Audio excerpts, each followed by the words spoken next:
Bienvenue à toutes et à tous dans ce mini-débat Convainc-moi qui reçoit pour vous Monsieur Vincent Folly. Il est journaliste, je vous l'ai dit, il est le directeur de publication du quotidien Nouvelle Tribune et bien évidemment Nouvelle Tribune en ligne aussi. Il devrait faire face à Arnaud Domaron qui ne nous a pas encore rejoint jusque-là, c'est pas bien grave. Laurent Roland Toninquez va le suppléer en attendant. Quel sera le menu de votre mini-débat? Eh bien, je vous l'ai dit, état des lieux des médias au Bénin, état des lieux des médias au Bénin, la presse, sous le poids de la rupture. Va-t-on s'interroger ce matin? Est-il, mesdames, messieurs, aussi aisé de pratiquer ce métier, d'être journaliste, pas forcément au Bénin et dans le reste du monde, quatrième pouvoir, dit-on, métier noble, mais combien aisé est-il d'être journaliste dans le monde? On a suivi le correspondant de Radio France Internationale, les déboires du correspondant de Radio France Internationale au Niger. On a suivi, je dirais, le rapport de Reporters sans frontières qui fait du Cameroun le pays le plus à risque où pour pratiquer le journalisme. Et que dit du Bénin? C'est justement l'interrogation principale qui fera le menu de notre échange ce matin. Vincent Folly, bonjour. Bonjour, cher ami. Et merci de votre disponibilité. C'est moi qui vous remercie parce que ça fait longtemps que je suis venu chez vous. Oui. Je me réjouis de retourner dans une maison que je connais. Mais vous n'allez pas douter de notre disponibilité à vous recevoir presque toutes les semaines. Ah, toutes les semaines, je vais voir ça. De toutes les façons, moi, je suis disposé à venir et parler de tout ce que vous me demandez. Merci infiniment, doyen. Merci de votre disponibilité. Laurent, inutile de le présenter, qui remplace au pied levé Arnaud Domaron, qui sûrement a eu quelques soucis avec la route qui sait. On verra tout ceci en fin d'émission. Alors, avant de poursuivre, Vincent Folly, je vais vous proposer quelques petites minutes, juste 2 minutes et quelques du message du ministre Alain Oronla dans le cadre de la célébration de la Journée internationale de la presse ce jour. Et on suit juste et on revient après. 8e édition de la Journée mondiale de la liberté de la presse. À l'occasion de cette importante journée initiée par l'UNESCO pour célébrer la liberté de la presse et rendre hommage aux journalistes qui ont perdu leur vie dans l'exercice de leur profession ou qui ont été victimes de différentes violences, je me fais, une fois encore, l'heureux devoir de saluer avec beaucoup d'admiration les professionnels des médias de mon pays, en signe de reconnaissance de la qualité de leur contribution à la construction d'un État de droit et de la démocratie chez nous, au Bénin. Reporters sans frontières a fait connaître son classement au titre de l'année 2021 et a positionné notre pays au 114e rang. Ce rang est un appel renouvelé, lancé à notre pays à ne pas relâcher ses efforts et à redoubler d'ardeur pour la liberté de la presse, qui est une quête permanente. Le gouvernement en prend acte. Je voudrais cependant me réjouir, cette année encore, de ce que mon pays n'a pas été épinglé comme un pays dans lequel les journalistes sont tués ou assassinés. Je suis aussi conscient que beaucoup d'efforts restent à faire et que nous devons effectivement redoubler d'ardeur. Il ne peut en être autrement, car le gouvernement et le chef de l'État, son Excellence Patrice Talon, ont fait le pari de renforcer la démocratie et l'État de droit au Bénin. À cet effet, à la suite du Code de l'information et de la communication, ils se sont engagés dans le programme d'action du gouvernement dans le domaine des médias, grand indicateur de la démocratie, à assurer la liberté de la presse et l'accès équitable de tous aux organes de presse. Cette ambition est parfaitement en harmonie avec le thème retenu par l'UNESCO cette année, à savoir l'information comme bien public. Ce thème rappelle et remet en selle le rôle premier, la mission première et originelle du journalisme, à savoir mettre à la disposition du public des contenus vérifiés dans l'intérêt du public. Mieux, par ce thème, l'UNESCO appelle l'attention sur la façon dont le journaliste dépend de l'écosystème plus large qui permet à l'information de devenir un bien public. Voilà, juste un extrait, Vincent Folly. J'aurais pu vous proposer l'intégralité, mais ça fait près d'une dizaine de minutes, 6 minutes et quelques. Voilà, vous avez suivi à peu près, je dirais, l'idée, sinon la posture du gouvernement hein, dans le cadre de la célébration de ce 3 mai, de cette journée mondiale de la liberté de la presse, Vincent Folly. Quelle lecture faites-vous d'abord de cet extrait du ministre de la Communication? Merci, cher ami.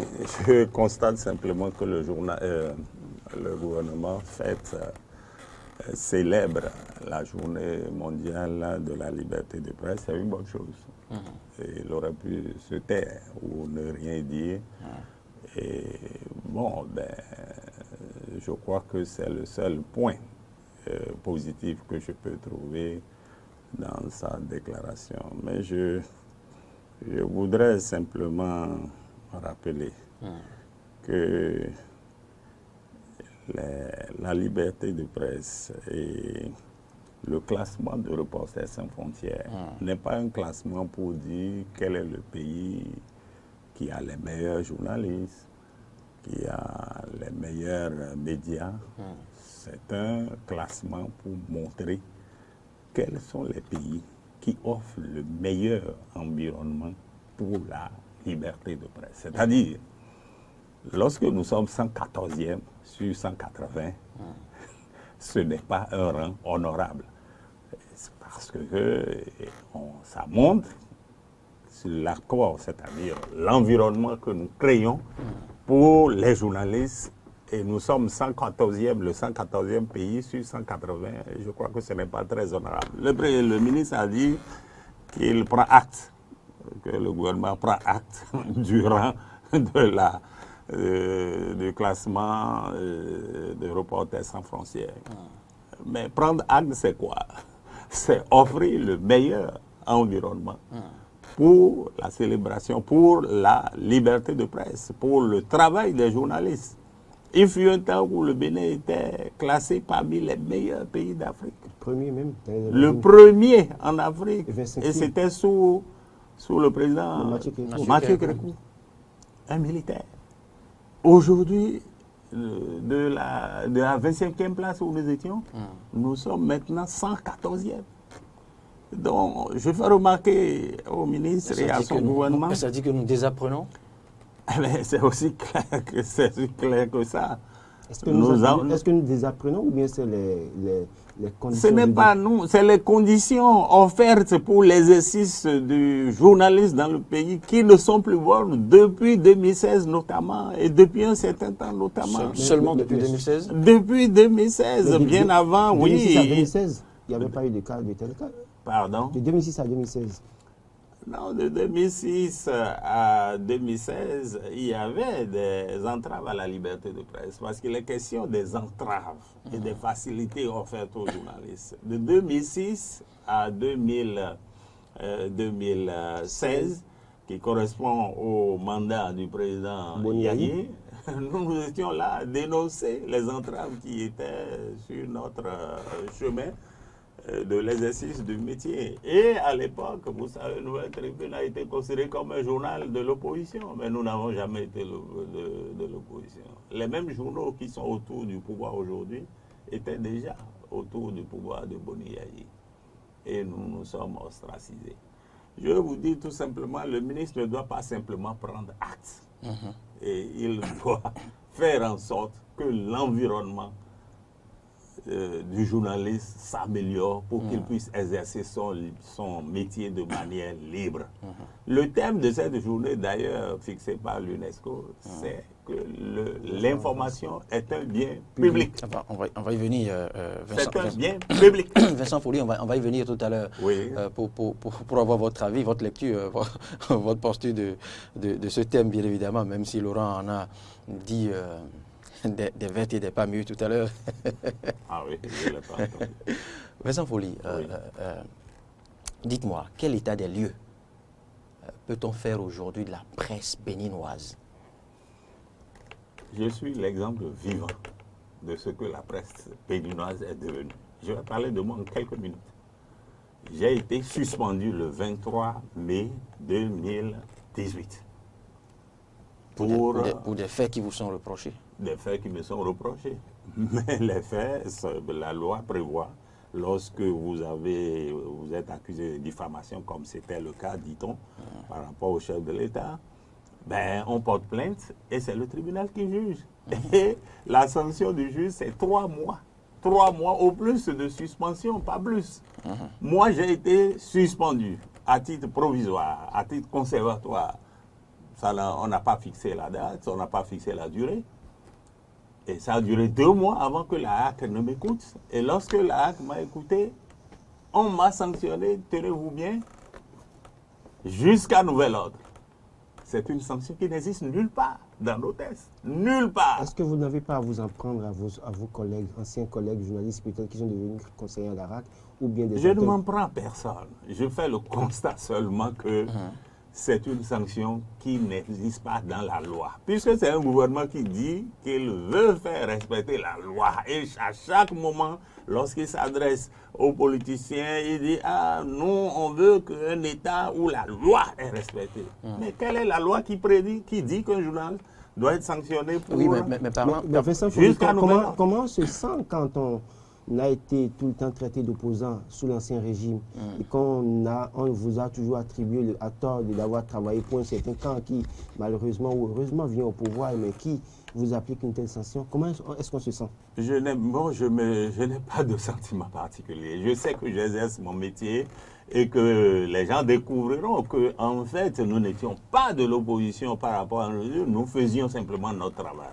Donc, je continue mon récit pour dire en quelques mots que j'ai porté plainte au tribunal et j'ai perdu en première instance.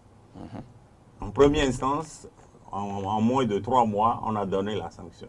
J'ai fait appel de la décision et la Cour d'appel a rendu l'arrêt depuis le 16 mai 2019. Le 16 mai prochain, ça fera 2 ans que la décision a été rendue, mais elle n'est pas appliquée. L'arrêt de la Cour n'a pas été appliqué où le juge demandait à la HAC de mettre fin à l'état à la voie de fait qui a été imposée au journal, c'est-à-dire à l'état de violence qui a été imposé au journal, et donc sous peine d'astreinte combinatoire de 500 000 francs par jour de résistance. Mais cela suppose que... Malgré ça, je suis là, 2 ans après. La décision n'a pas été appliquée. Peut-être que si la décision n'est pas appliquée, c'est pour vous permettre d'être riche plus tard, peut-être les 500 000 par jour. Vous ne savez pas ce que le gouvernement a pris comme décision après. Vous savez qu'il y a eu une loi qui est sortie pour dire que les astreintes combinatoires seront versées au trésor public. Oui. J'ai jamais appris ça. Dans aucun pays du monde, ça ne va pas. Lorsque vous avez été victime d'une décision de justice qui n'a pas été appliquée, on met les astreintes combinatoires pour forcer la partie adverse à exécuter. Maintenant, mon gouvernement, le gouvernement de mon pays, qui tient à l'application de la loi, fait sortir une loi pour dire que les astreintes combinatoires qui devaient me revenir doivent être versées au trésor public. On fera le débat ensemble. C'est peut-être vous amener à participer à la gestion au développement du pays. C'est pour activer en vous votre fibre patriotique davantage. Merci.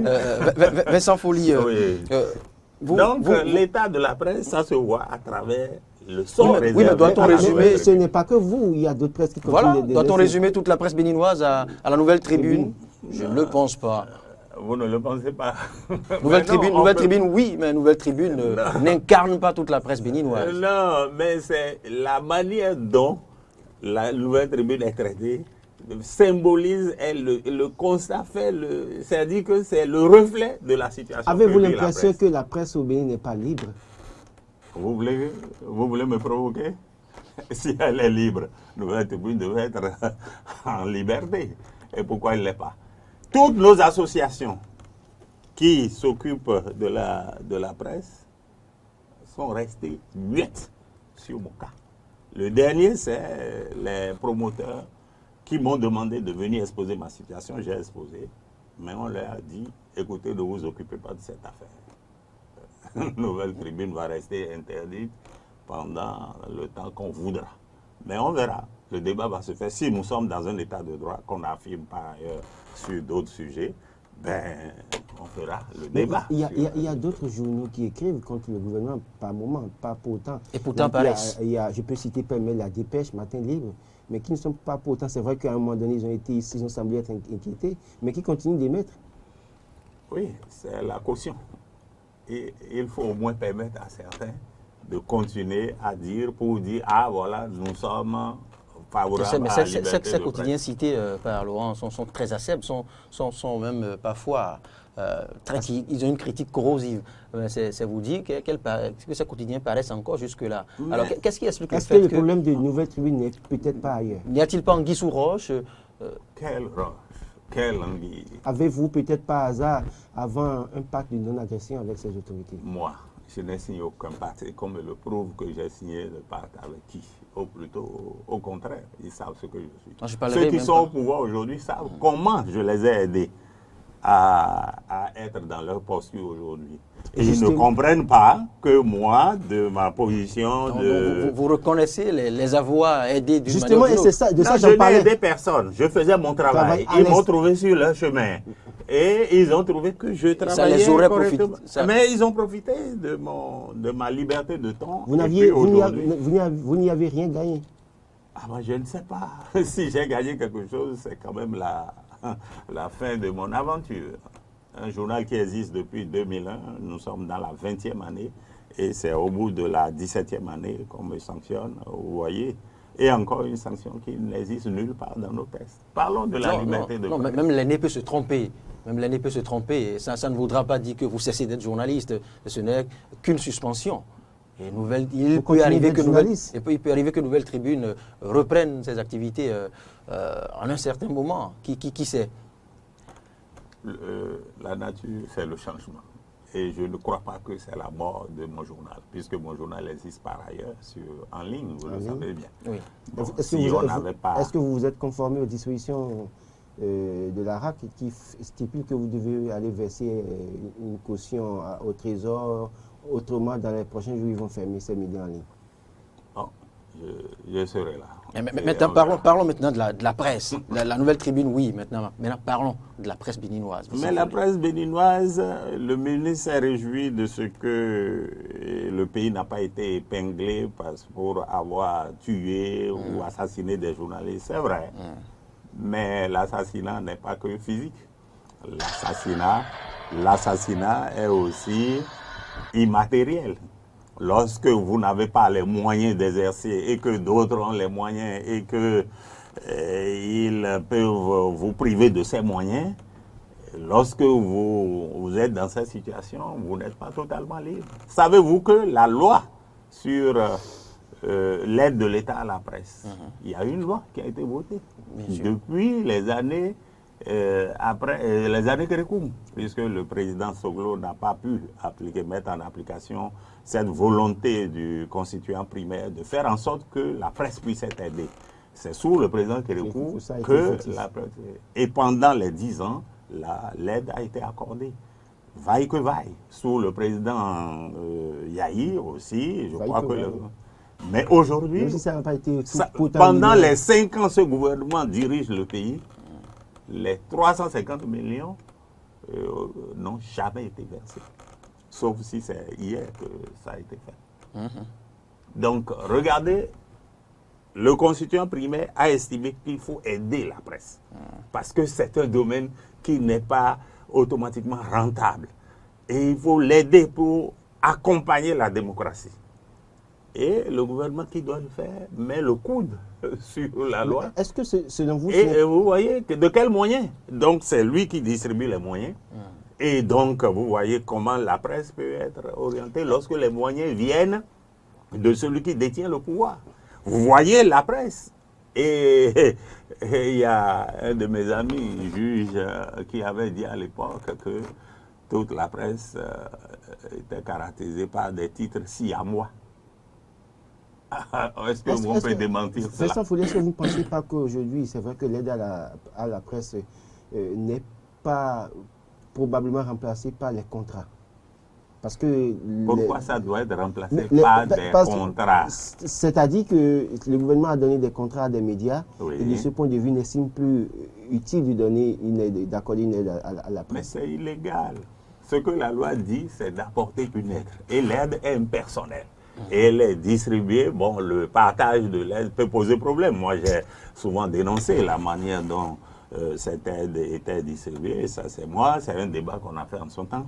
Mais je dis que le gouvernement n'a pas le droit de ne pas respecter la loi qui instaure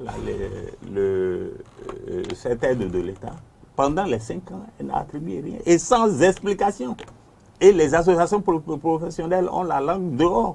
Ils n'ont pas les moyens. Peut-être qu'il y a aussi des Alors réformes. donc, dire qu'aucun journaliste n'est tué, c'est vrai. Mais nous sommes tués tous les jours parce que nous n'avons pas les moyens de notre politique. Vous voyez les titres que les journalistes sortent. Est-ce que ça correspond à la réalité? Lorsque le journaliste reçoit de l'argent pour une information qu'il doit donner, l'information est nécessairement tronquée. Alors, et ça, ce n'est pas... Je dis que faut-il faire alors pour y revenir? Mais il faut revenir aux fondamentaux de la liberté de presse. Libérer la presse pour qu'elle puisse faire son métier. Vous voyez, j'ai suivi un débat sur le décryptage de l'interview du chef de l'État à la chaîne nationale, l'ORTB, pour ne pas le nommer, pour ne pas la nommer. J'étais triste. J'étais triste. Les reporters, les journalistes qui étaient sur le plateau, eh ben, ils étaient tenus par la langue de bois. Je ne sais pas si on peut continuer à faire ce métier. C'est votre lecture. C'est votre lecture. Oui, elle est la lecture de tous ceux qui ont regardé l'émission. Et c'est triste. Aujourd'hui, le ministre dit la presse à la portée de tous. Les médias doivent être mis à la portée de tous. Mais le ministre média a reconnu public, dans son extrait il a dit que la liberté est une quête permanente. Mais qui fait la quête?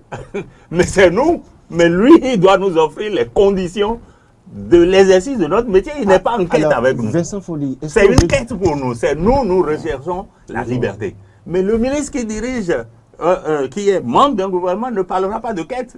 Pourquoi il va parler de quête permanente? Ça veut dire qu'il met des entraves et nous devons courir après lui pour chercher notre liberté. Ce n'est pas normal.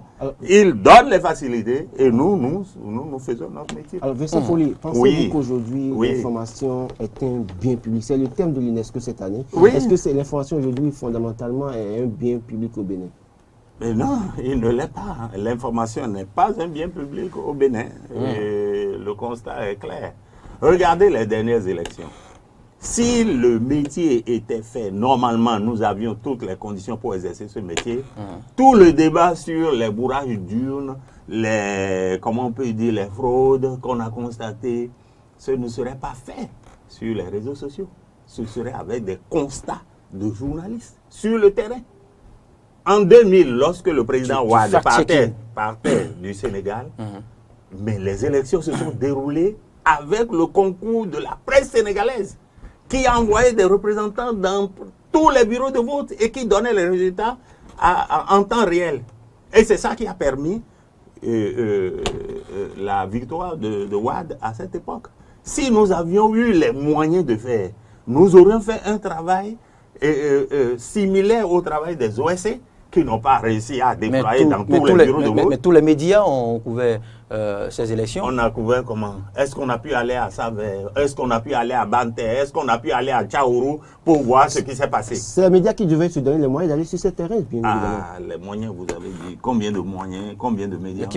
Vous avez vu qui pouvait affronter les badauds en griffe? Qui pouvaient le faire? A-t-on des journalistes de guerre au Bénin? Alors, donc...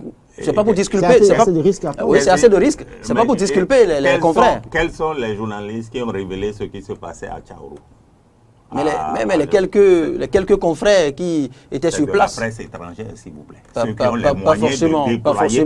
Pas forcément. Nous, on en a parlé ici. On n'est pas de la presse étrangère. Vous avez déployé des si, journalistes à Banté? Nous avons des pigistes. Nous avons des pigistes un peu partout. Vous avez déployé des journalistes à Banté, à Tchaourou? Pas précisément à Banté, mais dans toutes ces localités. Vous avez pu suivre ce qui s'est passé? Comment des élus locaux ont bourré les urnes? Vous avez pu en parler?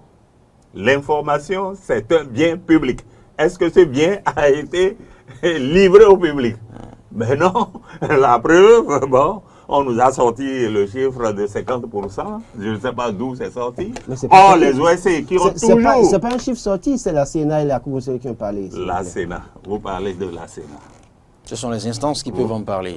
Et vous le savez. Vous avez Et vous le vu savez. comment Vincent Fouly. on convertit La société les civile. erreurs en erreurs mineures. La société civile était-elle pour conclure. présente dans tous les bureaux de vote? Elle ne pouvait pas être présente. Elle n'en avait pas les moyens. Mais je dis, si on avait donné les moyens à la presse, si nous étions unis dans la presse, nous aurions pu faire notre travail et confronter les chiffres. Donc pour Vincent Fouly, la presse béninoise a cessé de faire son travail. Ben oui. Parce que la nouvelle tribune n'opère plus, ou parce que la nouvelle tribune ne paraît plus. Non, non, pas du tout. Il y a des journaux, vous avez cité. Il faut faire en sorte que qu'on puisse dire que bon, il y a une presse qui existe. Dans quelles conditions ils travaillent? Je vois nos amis des journaux que vous citez. Dans quelles conditions? Est-ce que vous estimez que vous étiez le plus dur parmi tous ceux-là? Je n'ai pas dit cela. Pas forcément. Je n'ai pas dit. Moi, j'ai parfois peur. Moi, j'ai parfois peur d'afficher. Moi, j'ai parfois peur certaines matinées d'afficher la une de Matin Libre et de La Dépêche. Ah ben oui. Mais on s'en sert. Ils font un travail remarquable. Et le régime est obligé parce qu'il y a des coups de boutoir qui sont donnés à la liberté de presse. Mais jusque-là, les deux ne sont pas fermés, ne sont pas suspendus, ne sont pas interdits d'exercice. Non, ils ne peuvent pas suspendre tous les journalistes. Mais le moment, tous les journaux. Mais si nous continuons à nous taire, si nous continuons à rester frileux, à ne pas vouloir afficher les titres comme vous l'avez dit tantôt, si nous continuons à le faire. Mais non, quand c'est de ils l'affront. vont arriver Non, mais quand c'est de à l'affront, quand nous autres n'avons pas les preuves de ce qui est avancé, eh bien, pour ne pas tomber sous le coup de la loi, on s'en... Mais vous, la revue de presse, la revue de ce Écoutez, que... je vous passe un titre, par exemple. Oui. Je ne vais pas citer le nom d'un personnage Oui. où une rédaction dit que, voilà, que le gouvernement ou bien que l'État a déjoué le plan machiavélique de tel personnage politique. Mais de quel droit? Et quelles sont les preuves que nous avons sous la main pour avancer que c'est tel personnage qui a commandité ou qui a commandé peut-être la cargaison? Écoutez, en attendant que la justice ne se prononce, on ne peut pas s'y aventurer. On est d'accord? Pour ce que vous nous avez appris. Non, je n'ai rien appris. Oui. Non, vous avez appris. Vous êtes devancier dans le métier. Non, vous avez appris votre métier. Bien ce sûr. que vous dites montre effectivement que ce qui se passe dans la presse, c'est la plupart des titres sont venus et sont formulés de cette manière-là. Le procureur a parlé. Alors, on a raisonné une cargaison de munitions accidentellement. Et puis, le procureur, qu'on attendait depuis 3 semaines, a fait allusion à la situation des élections. Quel rapport? Et c'était quoi? Des armes, des fusils, c'est des cartouches. Des cartouches de calibre 12. De calibre 12, c'est-à-dire des fusils de chasse. C'est avec ça qu'on peut faire un coup d'État. Donc ça ne vous inquiète pas qu'on ait un minibus, sachant que c'est une région des chasseurs. Qu'on arraisonne un minibus dans une région des chasseurs où les chasseurs font effet. Mais écoutez. Mais est-ce que la chasse est interdite dans le pays? Oui, mais nos chasseurs utilisent maintenant les calibres 12. Ah, moi je ne sais pas. Ah ben là, nous avons des chasseurs modernes donc. C'est quel calibre? Calibre 12. Les calibres 12, c'est quoi? Non, mais non, je crois que... Moi, je ne suis pas spécialiste de balistique et je ne peux pas en parler. Je crois qu'il vaut mieux... Mais on a parlé plutôt des cartouches de fusils de chasse. Oui, il vaut mieux qu'on... Allons-y. De toutes les façons, les titres que vous refusez de citer, ce sont des titres suscités par des gens que vous savez pour orienter l'opinion dans un sens donné. La presse, l'information est un bien public parce elle peut être vérifiée, elle est traitée avant d'être livrée. Et il faut permettre aux journalistes de livrer l'information telle qu'elle est faite. Merci Vincent Fouly, c'est complètement terminé pour cet exercice. C'est trop rapide là. On a envie de poursuivre le débat. Oui, on va y revenir, rassurez-vous. Vous voyez que l'état de la presse est inquiétant et qu'il faut faire quelque chose. Donc le ministre ne peut pas dire que c'est une quête permanente. S'il fait ça, ça veut dire qu'il nous oblige à courir après lui. Lui devrait nous faciliter la tâche. C'est nous qui devront la considérer comme une quête. Mais le ministre offre les conditions pour que la presse puisse exercer. Merci.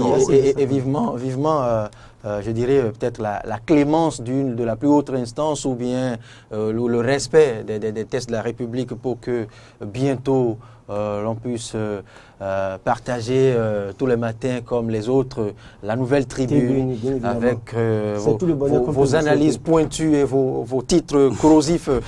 Corrosifs. On faisait notre travail et je crois que... Merci, bonne journée. Dans les prochains jours. Dans les prochains jours. J'espère que je serai riche. Vous avez dit 19 000, ça fait il y a 2 ans, donc peut-être qu'on attendait les 2 ans pour vous libérer. Qui sait? Qui sait? Merci C'était comme moi, merci. Et le plaisir était pour moi de revenir sur, sur ce média, que vous dirigez avec beaucoup de choses.